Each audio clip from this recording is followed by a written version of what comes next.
And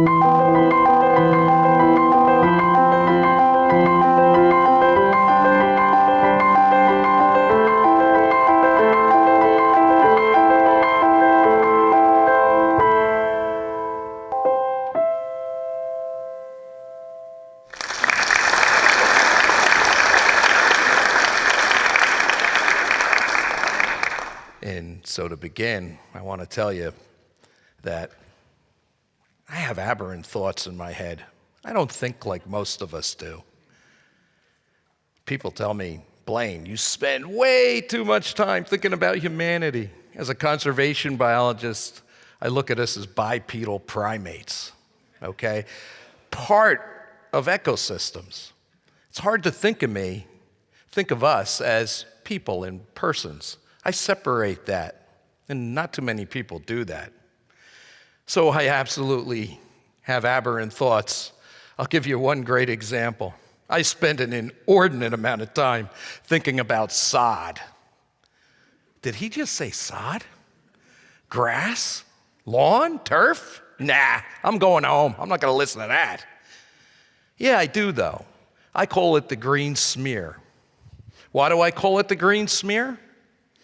Well, because we spread it like cream cheese on a bagel everywhere the human footprint goes. We're born into it. We live on it. We walk upon it. And then when we leave this valley of tears, it's on us for eternity. It's on the highways. It's on the byways. It's in the medians. I don't know how many people really pay attention to this stuff. I do. It's, of course, on all our corporate centers, right? All our corporate lawns. It's as if corporations create these big, giant bullseyes of green smear so that geese that fly over have a target for which to drop their ordnance.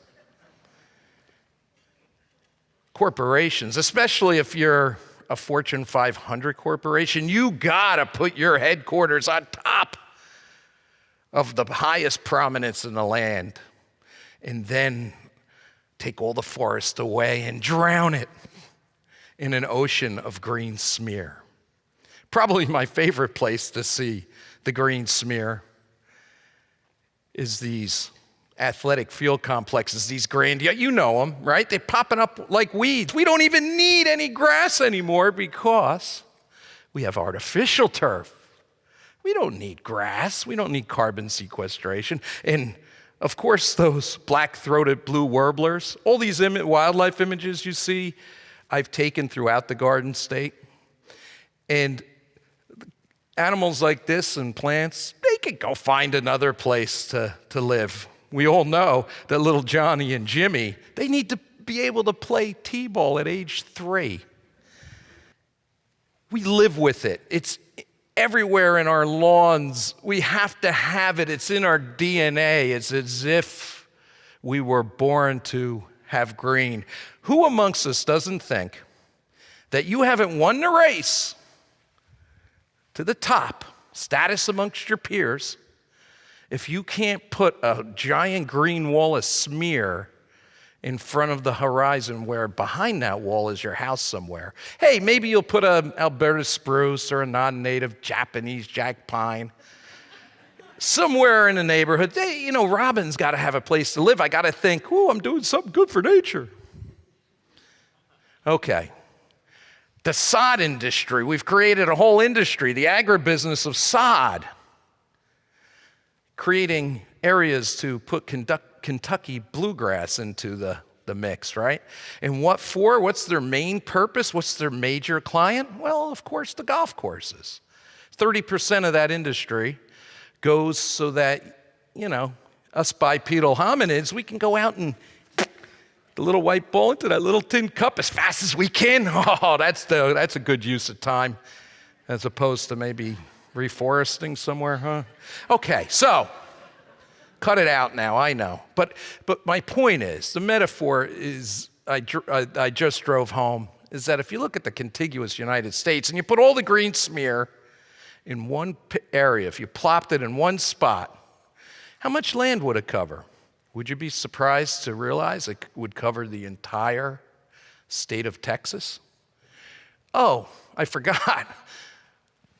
The game of golf. Oh, that would cover half of Indiana. But who cares? Well, I'll tell you what cares. Biodiversity cares. The totality of plants and animals, flora and fauna, bugs and bunnies that free of charge, behind the scenes, working morning, noon, and night are the predication of your clean air, your clean water. The spring peeper, the little brown bat, and the cherry-faced meadowhawk, all that is the driving force, it is the ecologic capital. And did you ever have a hummingbird moth come to your door on a Friday night and ask you for a paycheck for doing that? No, I don't think so. It all begs the question, why does the most highly evolved hominid on the planet, okay, smartest critter in the whole universe, want to forego its terrestrial systems and spend all our time and money and effort to try to find some microbe on some distant planet? I'm not saying that that's not worthy. We saw the thing on Saturn before. I get that. We're explorers. That's what we do. But why do we forego terrestrial systems like this for that? Why on earth would the smartest critter supposedly replace that? Is it for hubris? Status amongst our peers? A clear view of the horizon? I wish the answers were so simple. I'm afraid if my 58 years of existence has taught me anything about humanity, it's much more insidious than this. It's because, this is what I assert, collectively, we must despise natural systems. We, in my mind, have separated ourselves so much from the natural world in the 21st century, it boggles my mind. Wycliffe John is scared about books and music with kids. I am too, but I'm really scared for humanity that we've disconnected and denaturized ourselves with natural systems. I call it the bubble effect. Invisible bubbles all around us. You guys know it. We're in one right now. We're in the bubble, a human construct. How much time do we spend in human constructs all day? Many of us all day long. And to put a finer point on it, or a good example, I could walk out of this bubble, go out into the pavement, the parking lot, another bubble. It's not connected to anything nature. I could hop in my car, another bubble, go to the food store, 5 minutes away, walk into that bubble, walk over to the produce section and get myself a nice basket of kiwis, this exotic fruit from China. Not New Zealand. People think it's a New Zealand vine, but it's a fruit. In the wild, it's not very ubiquitous, so its only pollinator, this beautiful little micro bee. Oh, it's absolutely gorgeous. I'm in love with bees in my own life as a conservation biologist. I study Lepidoptera and things like pollinators, so I really appreciate this guy, right? He's working hard for us, but we've enslaved him, put him in a bubble, which is this agra greenhouse over in China, to artificially increase the amount of kiwis that we can find, and then we put the bee in there and make sure he's our slave, get their populations going. All those kiwis go on some conveyor belt, robotically get packaged into a bubble, and then shipped through a container ship, right? Another bubble, 5,000 food miles later, voila, goes to a truck, and it's in my grocery store where I'm bringing it home to my house, another bubble, and I'm munching down on this beautiful fruit. Now, why did I just spend all that time with that? Well, basically, because I want to just drive the bubble effect home, but I don't say it as well as Richard Louv did in his book, 2006 book, Last Child in the Woods. I love that name. And he put a different term on it. He called it nature deficit disorder, NDD for short. Come on, we all have it. Hey, let's admit it. I have it. I'm working for an environmental consulting firm. It's hard for me to get out every day and connect with the soul of nature. The biggest gift we have as bipedal hominids is a sentient mind to connect with nature. I get emotional. I just made myself get emotional thinking of that, thinking about that disconnect. Now, don't look to the left and the right when I say this, right? Any parents out there, how many of you let your kids play in the woods at will anymore? You tell them, don't go there. There's the swamp monster. There's ticks the size of German shepherds. We all know that. There's snakes and spiders. All poisonous, of course, right? And they all have Zika, Hanta, the bubonic plague, right? Lyme disease. Don't go there. I get it. Why can't we flip that on its head and look anew at nature for what it really is? Beauty for beauty's sake. Leads me down another rabbit hole. I think about, when did NDD creep into society? When did this happen? Well, I claim it happened, or most scholars would agree, about the time Thomas Jefferson was our president, the turn of the 19th century. Seminal moment in history. Conservation guy like me knows that we had this bioecologic maximum. It was the heyday of diversity, at least since the last extinction event 65 million years ago. And at the same time, humanity unleashed its innovation, right? You know what it is. Planes, trains, automobiles, mostly the driving force for populations to start to increase was immunization, understanding that system in medicines, and that just allowed us in 130 years, around 1930, to put the next billion people on the planet. 20 million years, all of human history, to get a billion, and then in a nanosecond of geologic time, a billion people in 130 years. I need you to kind of take that home with you. And then in 60 years, another 2 billion, and then in half that, and put that in half, another 30 years, you got another billion. Oh my God. And you know what you don't want to do? You don't want to give a bipedal primate with a sentient brain carte blanche and a lot of time, because you know what happens? Boom! You blow out of the sky every last living passenger pigeon you can find. You can take care of that Carolina parakeet, right? That population has been annihilated because of the darker side of humanity. And of course, everybody knows about the American bison. So if you look at the fossil record, you see extinction rates are somewhere around 100 to 1,000 times that of background rate. Now, you wind the tape up to 2017, now we got 8 billion, just under, people, bipedal primates on the planet. God, what does this foretell if we go out to the end of the century where it's estimated to be around 12 billion for the rest of life on Earth? And the solution is accessible to everybody in the room. It's not some fancy pie-in-the-sky solution.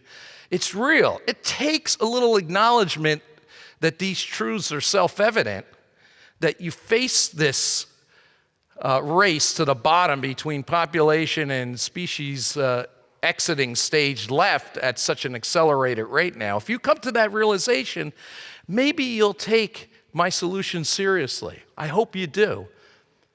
And it's a simple one.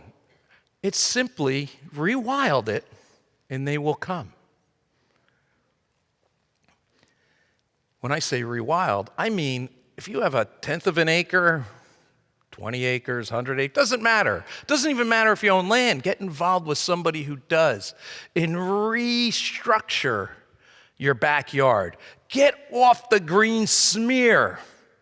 Get off nature deficit disorder. Nothing's going to cure you of that disease better than doing what my good friend Dr. Emil DeVito did in his backyard Back, front, side yard. He's turned his entire property into a living, breathing ecosystem. I'm not going to tell you where he lives, but I'm going to say that his neighbors to the left and right, green smear, non-native species. Then you have this island of diversity, and it's palpable, and it's beautiful, and he teaches his kids will never have nature deficit disorder. And he goes there, like I do in my backyard, that I've done the same thing, to defragment the hard drive. Now, does this mean you can't have a front yard? You certainly can. All I ask is that you don't douse it with triazepine and fertilizers and pesticides, which we all kind of know, but everybody wants that verdant green. You can have a lawn like this that doesn't have any pesticides and herbicides on it, and have your backyard be this wild, beautiful situation, which is this picture is from my property. And what happens is the tentacles reconnect. Ecology 101, give it a chance and it's going to take care of itself. Nature has people to do the dirty work, not people. Nature has diversity to take care of the grubs and the mosquitoes. So your lawn is in balance. These last few images are from my backyard, and I took all of them, and I'm blessed. I feel like I'm a part of the universe. I'm not separate from it. I'm humbled every day in that understanding. I'm humbled and awed. Most importantly, I'm the beneficiary. I go out, and it's a different species every day. It's a species du jour, if you know what you're looking at. Now, you can all do this. Go to a nature center. Ask an ecologist. What do I have to do? Go online. God, rewilding is I hope, a paradigm shift and going to become the new norm. If we can do that, if we can revitalize our systems, and everybody's backyard can have this type of natural display in it, I guarantee you it'll be a spiritual experience.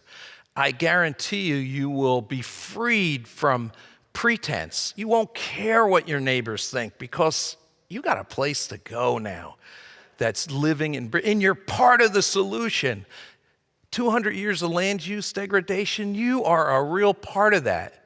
But probably the biggest message is you will now pass it along to the future generations like I did with my two boys. I guarantee you my grandkids will not have NDD, And my kids aren't going to be the next Yule Gibbons. I know that. They all have their different things, but they have an ethic.